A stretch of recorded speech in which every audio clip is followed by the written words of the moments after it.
Bonjour, je suis Franck Buniel, directeur de Cytologue. Cette petite vidéo sur Merlin Back-Office, c'est la première d'une longue série.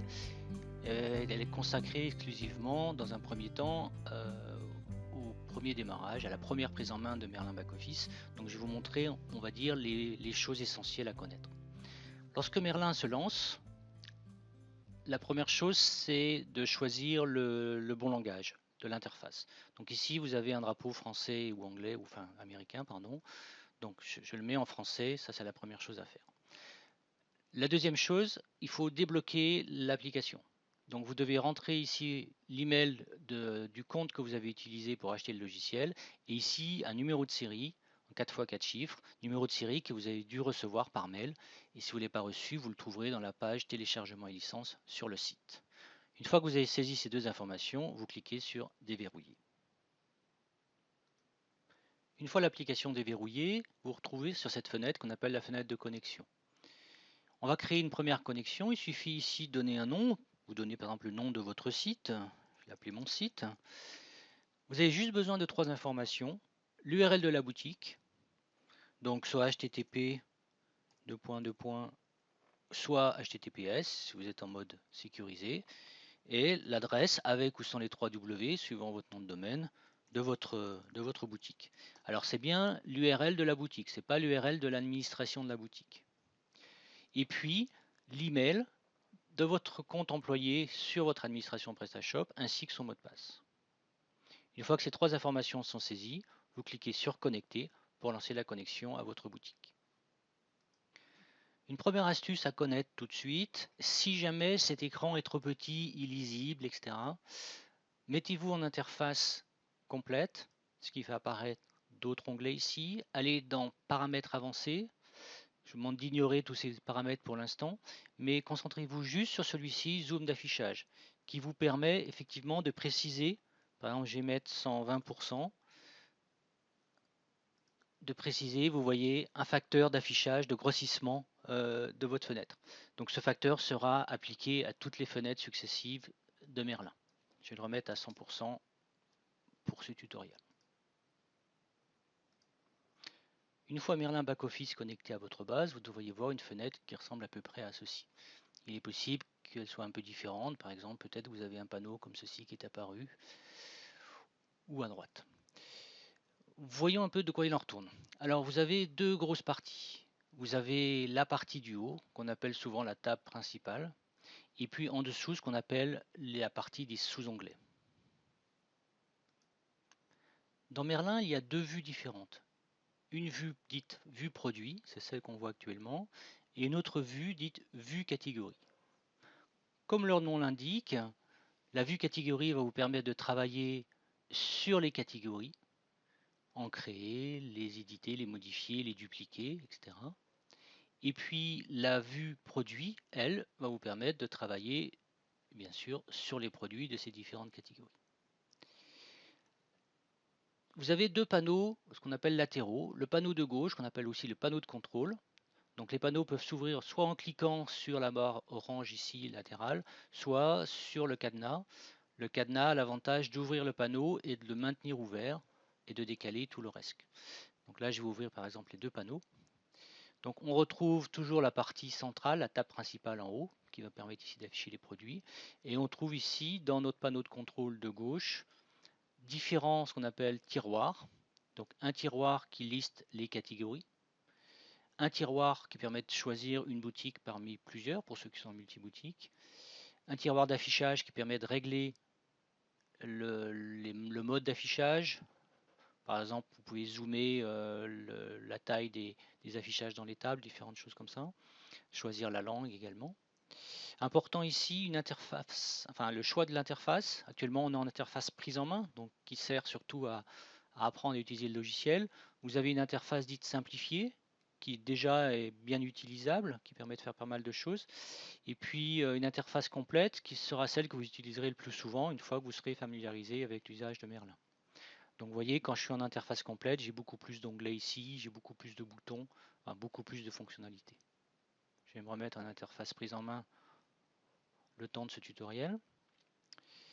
En dessous de l'affichage, vous avez encore d'autres tiroirs qu'on verra tout à l'heure. Et puis enfin, tout en bas, sachez-le, vous avez une aide. Alors, c'est pas une aide aussi précieuse que les tutoriels vidéo, mais vous avez déjà pas mal d'informations textuelles sur l'utilisation des différentes parties de l'interface. En gros, chaque onglet ici est décrit dans cette aide. Je vais dérouler le premier tiroir qui s'appelle catégorie pour vous montrer comment afficher des produits. Donc il suffit pour cela de sélectionner une ou plusieurs catégories. Donc, par exemple ici je vais sélectionner ces trois catégories de robes. Je vois que l'interface est en anglais pour l'instant, enfin mes données sont en anglais, c'est pas grave. Donc je sélectionne mes différentes catégories, soit avec un clic plus shift clic, soit avec la touche contrôle clic. Et puis ici, vous voyez le bouton affichage qui clignote pour me dire que les données nécessitent d'être rafraîchies. Donc je clique dessus et je me retrouve avec l'affichage de mes données ici dans cette table. Donc les produits qui sont affichés sont les produits de ces catégories. Alors, je voulais vous montrer aussi que les panneaux latéraux, aussi bien celui de droite que celui de gauche, sont détachables. Donc en cliquant sur la barre titre d'un panneau ici, si je le prends, je le déplace, vous voyez, il se détache. Donc ça, c'est pratique pour les déplacer et les mettre sur un deuxième ou un troisième écran. Hein, vous pouvez très bien, si vous avez des écrans soit très larges, soit une config multi-écran, eh bien organiser votre environnement comme vous voulez. Si, alors ça arrive souvent que les gens me disent le panneau là, il est nul, enfin il est un peu, on sait pas trop où, ils savent pas pourquoi, donc c'est simplement parce qu'ils l'ont déplacé par accident. Si ça vous arrive, ben oui, pour le rattacher, c'est simple, hein, vous cliquez soit sur le trombone ici pour le remettre en place, soit sur le cadenas pour à la fois le mettre en place et l'ancrer. Hein, c'est-à-dire, encore une fois, l'ancrer, c'est le panneau est là et tout ce qui est tout ce qui est dessous en fait est décalé vers la droite. Donc le trombone, je vous remontre. Le trombone, le panneau superpose, enfin, est superposé à ce qui est en dessous. Et il se masque, il se raffiche par-dessus. Et alors que le cadenas, le panneau se met en place et tout ce qui est à droite ici est décalé vers la droite. Et c'est exactement la même chose sur le panneau de gauche. De droite, excusez-moi. Alors vous pouvez régler la zone ou la surface allouée à chaque panneau. Hein, vous avez des séparateurs ici, des séparateurs ici. Je peux élargir ou pas. Chaque zone, également, le panneau de gauche peut être élargi. Autre chose, si jamais vous avez l'interface qui est également en vrac, un petit peu comme ceci, avec les séparateurs, ça ressemble plus à rien en gros, ou vous n'arrivez plus à voir certaines parties, sachez que vous pouvez tout réinitialiser en faisant un double clic sur ces barres ici. Voilà, donc si je fais un double clic sur n'importe lequel de ces séparateurs, par exemple celui-ci, vous voyez, en fait tous les séparateurs se remettent en place à la position par défaut. Je vais recommencer, voilà, je décale tout, je fais un double clic sur ce séparateur et tout se remet en place. Donc je vais faire un peu plus de place pour vous montrer plus précisément la table des produits. Donc je vais commencer par cacher le panneau de droite. Donc je permets de voir qu'ici j'ai quelques colonnes. Donc la première chose à comprendre, c'est que les colonnes ou les données qui sont affichées dans les tables sont paramétrables. Ce qu'on appelle la configuration des vues, configuration des tables. Vous pouvez le faire soit en sélectionnant une configuration ici dans la liste, et vous pouvez créer autant de configurations que vous voulez. Par défaut, vous avez juste config 1, et là j'ai créé pour ce tuto différents types d'affichage, différentes configurations. Par exemple, je vais sélectionner photo. Ah ben, je suis déjà dedans, excusez-moi, je vais sélectionner les prix d'achat uniquement, je ne sais pas ce que j'ai mis dedans. Voilà. Et donc j'ai un affichage automatique de la table, mise à jour, avec les colonnes que j'ai choisies pour l'affichage des prix. Je pourrais voir une configuration pour l'affichage des champs SEO, etc. Donc en fonction du type de travail que vous devez effectuer avec Merlin, vous allez choisir, enfin, vous allez vous créer, vous choisir vos différentes configurations. Pour créer ou modifier des configurations de colonnes, vous cliquez sur le bouton colonne, ici en haut à droite. Donc ça nous ouvre une autre fenêtre, qu'on appelle le configurateur de table, qui vous permet de choisir une des configurations ou d'en créer des nouvelles, de les supprimer, de les renommer, de les dupliquer, etc. Et puis de travailler sur les listes des colonnes que vous voulez mettre dans vos tables. Donc vous avez une liste pour les produits, c'est la liste ici à droite. Vous avez une liste pour la table des déclinaisons, on verra ça plus tard, la table des catégories et également des prix spécifiques. Si je veux configurer la table des produits, donc ici j'ai la liste des colonnes actuellement affichées, faisant partie de cette configuration texte. Si je veux rajouter par exemple l'EN13, il me suffit de le prendre et de le glisser à droite, là où je veux. Par exemple, je vais le mettre juste après le nom ici, donc je me retrouve avec ma colonne. Vous pouvez bien sûr en prendre plusieurs d'un coup hein, et les glisser. Pour enlever des colonnes, par exemple si je veux enlever les deux références, référence et référence fournisseur, je les prends et je les glisse à droite et je lâche. Quand je suis satisfait de ma configuration, je valide et j'ai un rafraîchissement automatique de mon affichage avec les colonnes que j'ai ajoutées. Ici le N13, l'ISBN, etc. Alors j'ai changé de vue, je me suis mis en mode config 1 et j'ai reconfiguré le logiciel, je me suis mis en mode interface complète. Simplement pour vous montrer d'autres fonctionnalités. Alors une petite astuce, mais supposons que je vais voir tous les produits de la base, il me suffit de cliquer sur le bouton ici toutes dans le tiroir des catégories pour sélectionner toutes les catégories de manière récursive. Récursive veut dire qu'on sélectionne les catégories, les sous-catégories des sous-catégories et ainsi de suite. Donc comme j'ai sélectionné l'accueil, effectivement toutes les sous-catégories de l'accueil sont sélectionnées en même temps. Je clique sur affichage et là je me retrouve listé tous les produits de ma base actuelle. Ce qu'il est important de maîtriser assez rapidement avec Merlin, c'est le concept du préfiltre ici. Ce préfiltre vous permet de choisir quels produits vont s'afficher, vont être listés. Par défaut, il est réglé sur préfiltré par catégorie par défaut. Ça veut dire que les produits qui sont listés ici sont ceux dont la catégorie par défaut est une des catégories sélectionnées à gauche. Le deuxième choix, on appelle préfiltré par catégorie associée, nous montre les produits qui sont associés à une des catégories sélectionnées à gauche.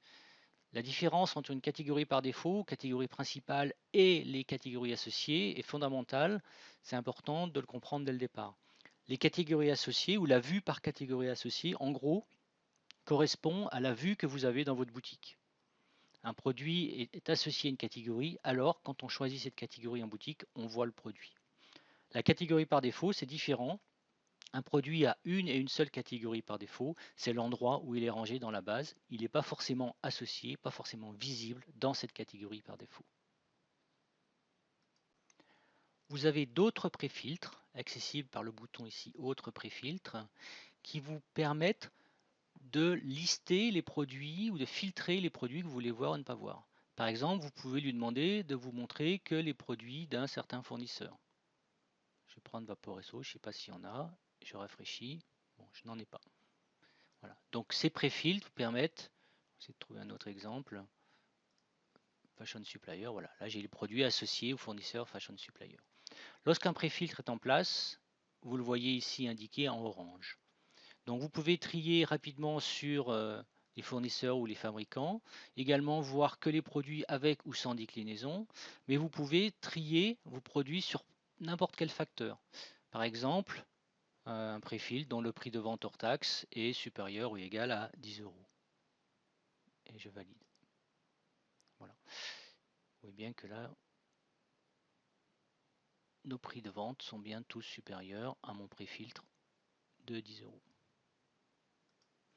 Donc les préfiltres sont une notion importante qui vous permettent de chercher rapidement un produit. Vous pouvez très bien dans un préfiltre taper directement la référence, référence égale à, taper la valeur de cette référence et à ce moment-là, vous trouverez directement le produit quel que soit son emplacement dans les catégories puisque je les ai toutes sélectionnées ici à gauche.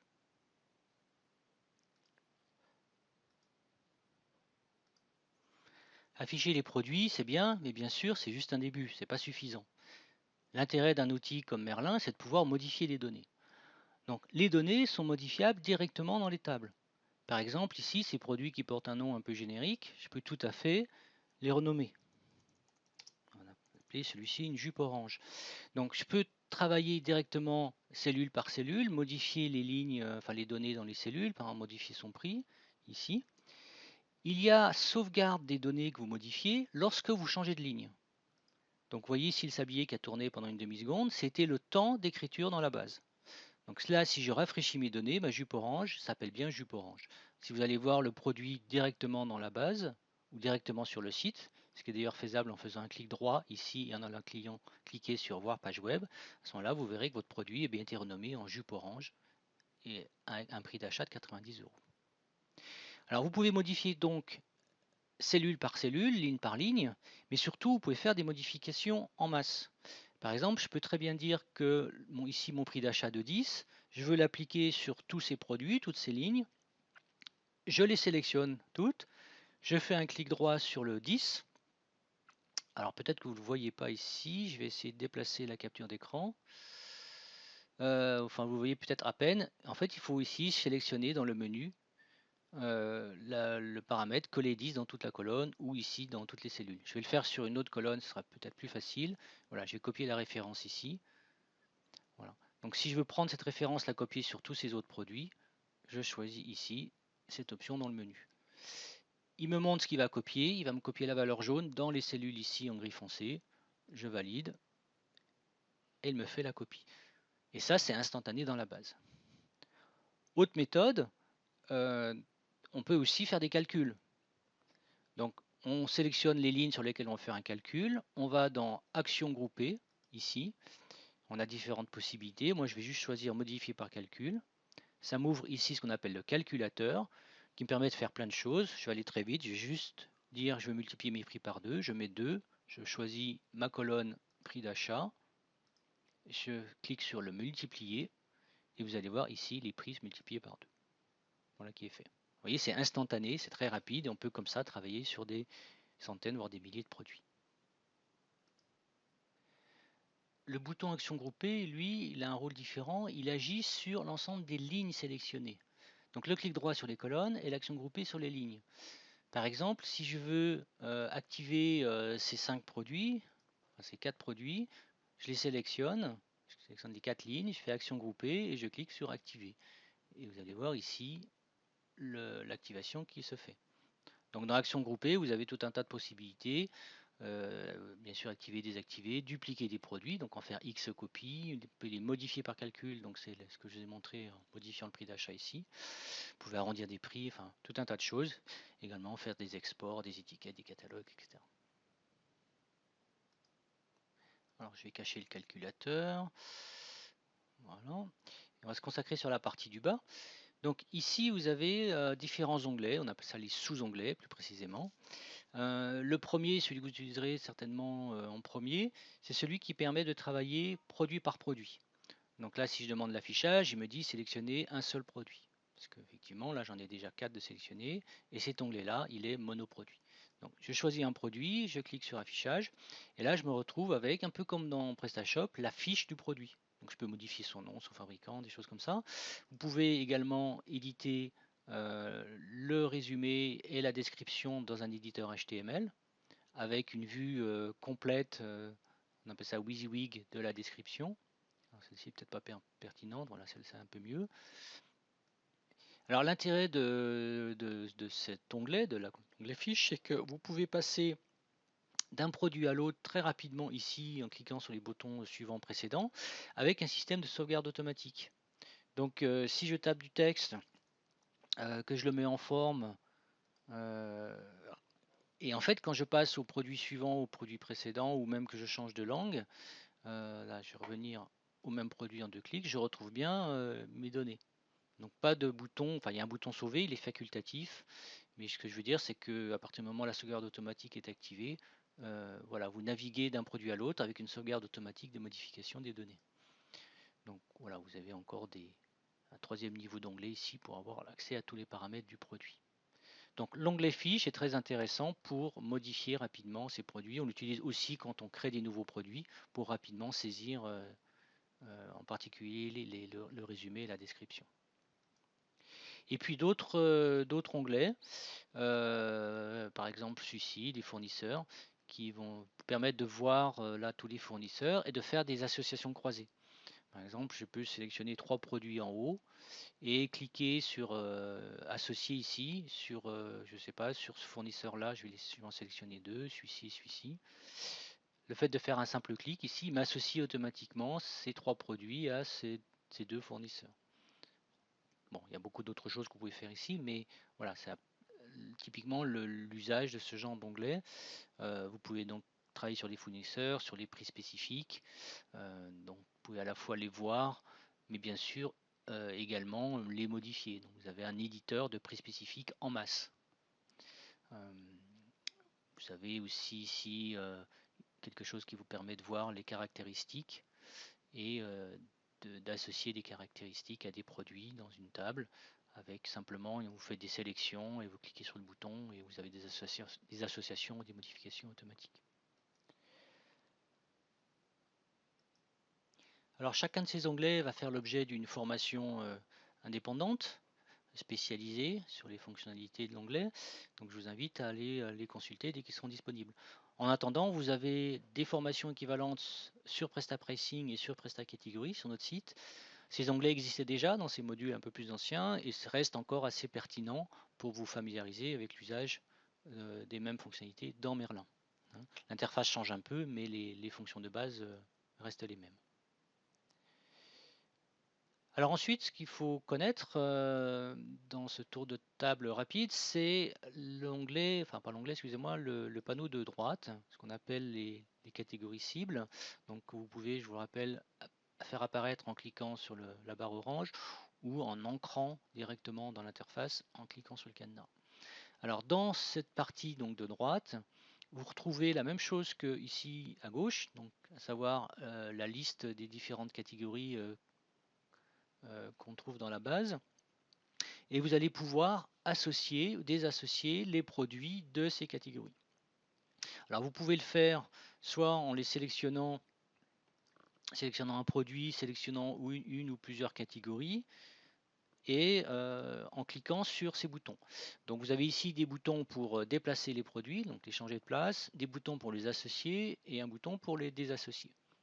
C'est une façon de travailler. Il y en a une autre qui est intéressante, qui est nouvelle dans Merlin. Vous cliquez sur le bouton voir association ici, et en fait vous allez vous retrouver avec des colonnes, d'autres colonnes qui vous montrent quelle est la catégorie par défaut de chacun des produits et quelles sont les catégories auxquelles ils sont associés. Et là, c'est pareil, vous allez pouvoir faire des associations très rapidement. Il suffit de sélectionner les lignes de catégories dans lesquelles vous voulez associer les produits. Et vous faites un clic droit, un clic, excusez-moi, tout simplement. Donc là, si je clique, je confirme, et à ce moment-là, j'ai mon association de mes deux produits dans mes 4 catégories qui est fait instantanément. Voilà. Donc la partie qu'on appelle catégorie cible pour l'association des produits ou le déplacement des produits en masse dans les catégories. Donc si je passe à présent en vue catégorie, ce qui change, c'est que l'arbre des catégories qui était ici à gauche se retrouve en fait au centre. Donc je me retrouve là avec mon arborescence complète.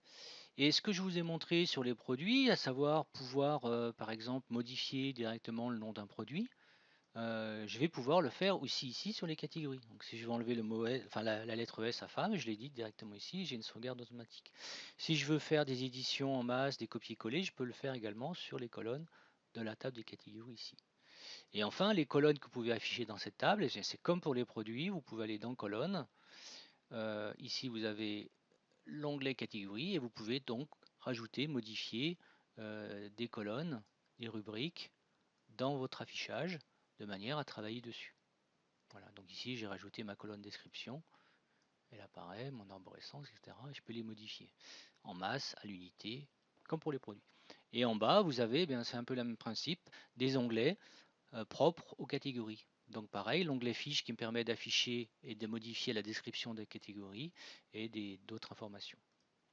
Et là, pareil, on va passer d'une catégorie à l'autre simplement d'un clic. Vous avez également, comme pour les produits, je ne vous ai pas montré, mais un outil d'envoi en masse des images. Vous avez d'autres onglets spécifiques, l'onglet de traduction, donc l'affichage multilangue des catégories, ici en français, en anglais. Je vois que ce n'est pas encore traduit d'ailleurs. Donc par exemple, si je veux traduire le nom ici, je peux le faire rapidement. Si je veux la même chose en allemand, en français qu'en allemand, et dans cette langue-là, je ne sais pas ce que c'est. Si je veux mettre Women partout par défaut, je fais un clic droit, et je clique tout en bas, copier-coller. et j'ai mon collet. D'accord. Le groupe des clients ici, est une particularité de la vue catégorie, elle vous permet de voir les différents groupes clients qui existent sur votre base, comme visiteurs, invités, clients, et vous allez pouvoir également gérer les associations entre les catégories et les clients. Dans la partie ici de droite, donc dans notre partie catégorie cible, lorsqu'on est en vue catégorie, ce que vous allez pouvoir faire, c'est un peu différent. Vous allez en fait pouvoir gérer les déplacements et les copies de catégories. C'est-à-dire que je vais pouvoir par exemple dire je veux prendre cette catégorie ici et la mettre dans celle-ci.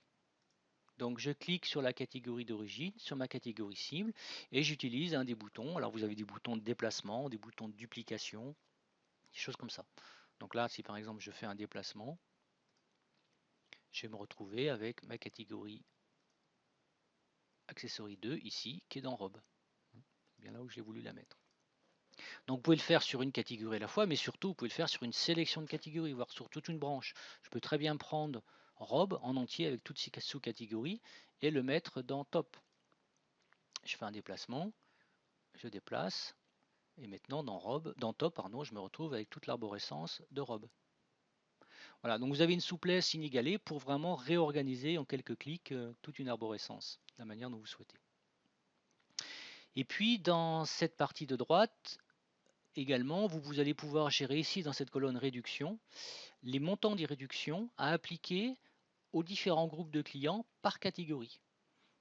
Par exemple, ici, je vois que Top a 5% de remise au groupe de clients invités. Et donc, vous pouvez tout à la fois modifier ces pourcentages, ces valeurs, ces remises, etc. directement ici. Vous pouvez le faire en masse, c'est pareil. Vous pouvez faire un clic droit, je les prends les trois. Je vais prendre celui-ci, je vais prendre ces trois-là. Je fais un clic droit ici et je vais pouvoir copier-coller mon pourcentage. Également, intéressant, vous pouvez définir les associations entre les groupes et les catégories. Par exemple, je prends top ici, je prends client, et je peux dire que client n'aura plus accès à top en ici cliquant sur le bouton de suppression de l'association. Je vais fermer le panneau de droite.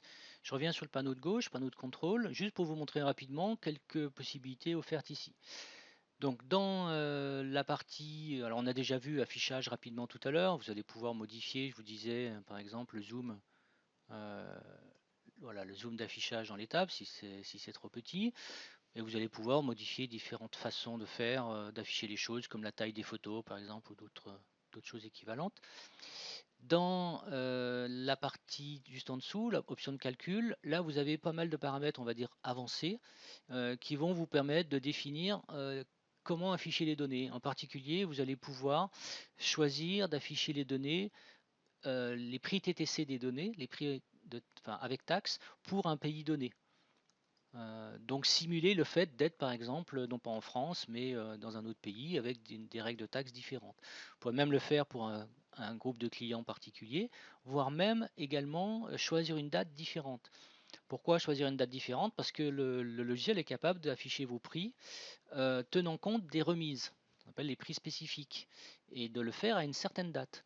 Donc vous pouvez très bien avec Merlin mettre en place vos remises, vos soldes, bien avant la période de solde, et visualiser tous les prix de vos produits, travailler comme si vous étiez déjà dans la période de solde.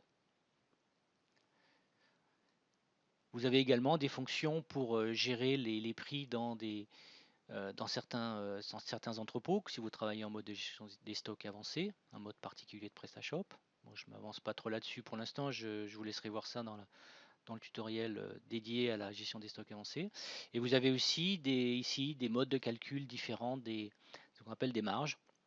Donc Merlin est capable, lorsque vous modifiez vos prix d'achat, de recalculer automatiquement vos prix de vente pour conserver le taux de marge actuel ou pour établir un certain taux de marge que vous souhaitez.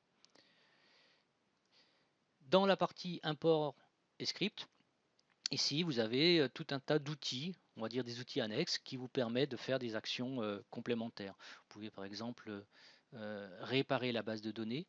Donc c'est un outil assez puissant, je ne peux pas vous montrer en entier ici, mais donc pour réparer une structure cassée, des arborescences qui ne s'affichent plus, des sites vraiment en vrac, voilà, tout un tas d'outils de ce type-là. Et vous avez aussi et surtout ici un bouton très important que beaucoup d'entre vous utilisent dans PrestaPricing, qui est la fonction d'importation de fichiers XLS ou CSV. Donc, alors là, je ne vais pas vous présenter ça en détail, mais voilà, ça se présente un peu comme ça, avec un outil en 5 étapes qui permet de faire des imports. On va choisir son fichier, on va ce qu'on appelle le mapper, donc faire correspondre les colonnes du fichier à des rubriques dans PrestaShop, puis lire le données, sélectionner les lignes qu'on veut importer ou pas, éventuellement les filtrer, les modifier, enfin on fait vraiment ce que l'on veut, c'est vraiment un outil visuel. Et puis ensuite, choisir les paramètres d'import, par exemple de créer ou pas les produits, importer ou pas les images, calculer des prix automatiquement, enfin tout un tas de possibilités. Vous n'êtes pas obligé bien sûr de tout configurer, pratiquement tout est optionnel.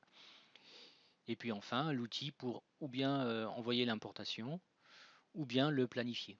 Donc, planifier veut dire programmer des automatisations, enfin des imports automatiques à certaines dates de manière récurrente par exemple.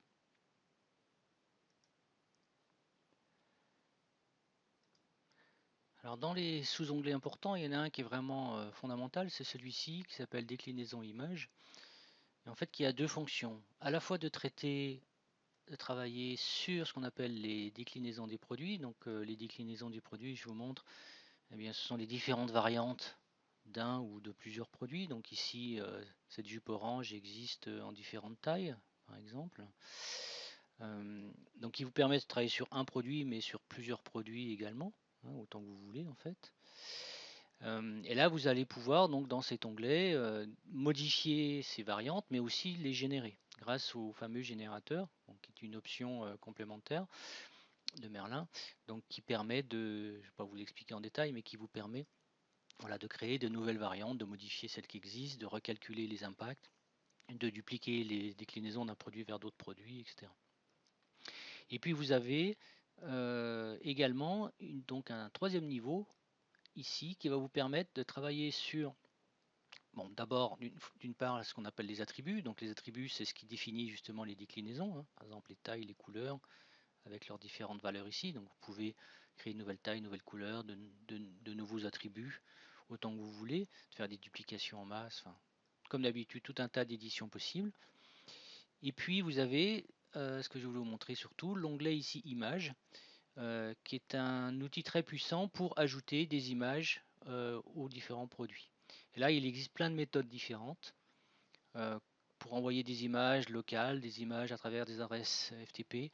Vous avez même des outils qui permettent de retrouver dans un dossier automatiquement les bonnes images associées aux bons produits, en comparant par exemple la référence des produits avec le nom des fichiers, ce genre de choses. Pour un exemple rapide, pour ajouter des photos à certains produits, il suffit en fait d'aller sur votre navigateur, excusez-moi, sur votre navigateur Explorer Windows, je vais y arriver, sélectionnez les images que vous voulez, vous faites un simple drag and drop et les images automatiquement s'ajoutent dans la liste ici des images qu'il va devoir envoyer sur le serveur. On les sélectionne, on clique sur le bouton envoyer et les images sont transférées automatiquement en masse. Important de mentionner, pendant le transfert des photos, l'outil reste parfaitement utilisable car le transfert des photos se fait ce qu'on appelle en tâche de fond. Donc de manière transparente pour vous, vous gardez toute la... Vous n'avez pas besoin d'attendre que les images soient transférées pour pouvoir continuer à travailler. Il y a aussi une nouveauté de Merlin, c'est-à-dire qui n'existait pas dans PrestaPricing et PrestaCategory, qui me semble important de vous montrer, même dans cette introduction, c'est la notion de sélection filtrée. En fait, auparavant, lorsqu'on cherchait une catégorie, par exemple les catégories robes, il fallait dérouler les branches, chercher les catégories, les sélectionner, ou alors taper avec l'icône loupe en haut pour espérer trouver la première catégorie robe. C'était pas très pratique.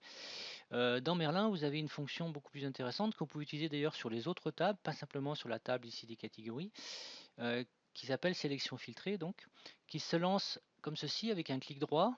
Donc ici, dans la colonne dans laquelle je veux chercher, donc je me mets dans la colonne nom, je fais un clic droit n'importe où dans la colonne, et je choisis cette fonction ici, sélection filtrée. En fait, il s'agit d'un filtre, donc de type un peu ce que vous voulez, contient, commence, supérieur, etc. Donc là, je vais mettre simplement contient et je vais taper le mot robe.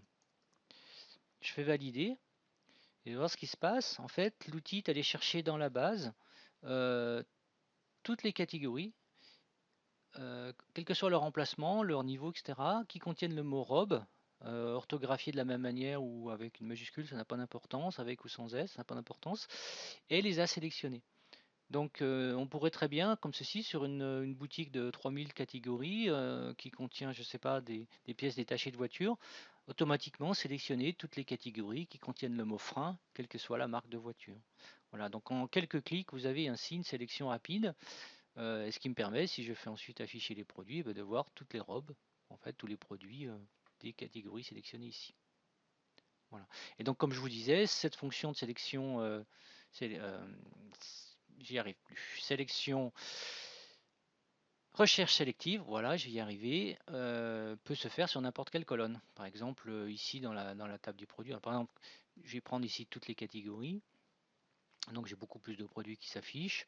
Si je veux voir tous les produits et uniquement les produits qui contiennent la lettre 7, je fais un clic droit dans la colonne nom, je fais sélection filtrée, contient le mot 7 ou commence pas, enfin peu importe, encore une fois, je valide. Et là j'ai bien plus que les produits qui contiennent le mot 7. Les autres n'ont pas disparu, hein. C'est pas un filtre, c'est vraiment une sélection filtrée. Donc en fait il a sélectionné tous les produits qui contenaient la lettre 7 ou le chiffre 7. Et à partir de là, je peux faire l'opération que je veux. Typiquement, si par exemple je veux arrondir mon prix de vente, qui est ici, mon prix de vente avant remise, sur ces produits-là uniquement, je fais mon action, action groupée, arrondir les prix. J'ai ma fenêtre d'arrondi, je vais arrondir à la devise près, supérieure, et j'applique.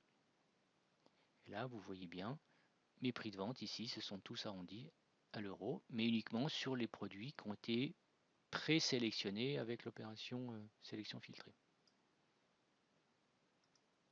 Alors il reste encore plein d'autres onglets que j'ai pas eu le temps de vous montrer, qui feront l'objet de formations spécifiques.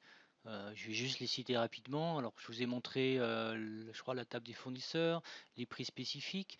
Vous pouvez également créer des nouvelles caractéristiques, des valeurs de caractéristiques, les associer en masse aux différents produits, bien sûr les afficher et puis les associer en masse. Vous avez un onglet pour gérer vos tags. Alors, je ne crois pas que j'ai de tags ici. Si, j'en ai déjà. Donc pareil, vous pouvez prendre des produits, sélectionner différents tags ou en créer de nouveaux, d'un clic les associer aux produits sélectionnés plus haut. Vous avez un outil ici très important pour ceux qui gèrent des produits associés à d'autres produits. Par exemple, je sais pas, quelqu'un récemment me disait qu'il vendait des pinceaux et qu'il voulait associer certains pinceaux à certains types de peinture. Donc c'est la notion d'accessoire. Eh bien, vous pouvez faire ces associations croisées rapidement avec cet onglet ici, accessoires. Un onglet pour gérer les transporteurs, donc les associations entre les différents transporteurs et les produits. Je crois que je vous ai montré cet onglet dans la table, vous l'avez vu, des catégories, donc qui permet de gérer les traductions des articles dans n'importe quelle langue. Donc ici il y a peu de colonnes affichées, mais bien sûr vous pouvez aller en rajouter en travaillant dans le configurateur de colonnes. Et enfin un onglet ici pour gérer les pièces jointes, les documents joints associés au produit. Bon, il y a encore plein d'autres choses, je vais m'arrêter là. J'ai pas été complet, loin de là, donc le but c'était de vous faire un aperçu, une vue d'ensemble de ce qu'est Merlin et de la manière de l'utiliser. Vous pouvez bien sûr m'appeler, hein, le support est gratuit, c'est important. Il y a dans Merlin un outil de prise en main à distance qui vous permet de partager votre écran et de vous montrer comment faire quelque chose qu'on n'arrive pas à réaliser vous-même. Bien sûr, il y a les formations, ces tutos que je suis en train de réaliser et qui vont bientôt couvrir l'intégralité des fonctionnalités du logiciel. Voilà, bonne découverte et à très bientôt.